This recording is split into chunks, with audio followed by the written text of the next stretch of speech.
মেরাজের যে ঘটনা তাকে আল্লাহ তাআলা ঘটিয়েছেন তার জীবনে, এটি কেন ঘটিয়েছেন আমরা জানি। নবী করিম সাল্লাল্লাহু আলাইহি ওয়াসাল্লামের জীবনে একটি বছর ছিল খুব কষ্টের বছর, যে বছরকে বলা হয় আমাল হুজন, পেরেশানির বছর, কষ্টের বছর।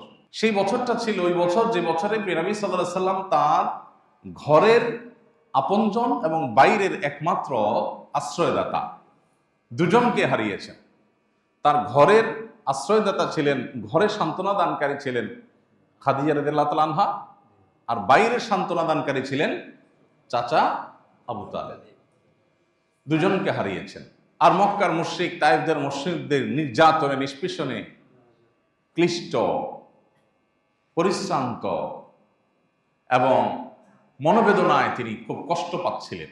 তার জীবনের সবচেয়ে কষ্টের বছরে আল্লাহ রাব্বুল আলামিন তাকে সান্ত্বনা দেবার জন্য, তার মনোবেদনা দূর করবার জন্য আল্লাহ তাআলা তাকে কাছে ডেকে নিয়ে গেছেন, জান্নাত দেখিয়েছেন। জান্নাত দেখার পর একজন ইমানদার, যেটা কখনো কেউ কোনোদিন দেখতে পায় না, কল্পনা করে না, এই সৃষ্টি জগতে কোনো কিছুর সাথে যেটা কোনো তুলনা চলে না, সেই জান্নাত অবলোকন করতে পারাটাও মানুষের জীবনের সবচেয়ে বড় সুখ। আল্লাহ তাআলা সেই জিনিসটা নবী সাল্লাল্লাহু আলাইহি ওয়াসাল্লামকে দান করলেন।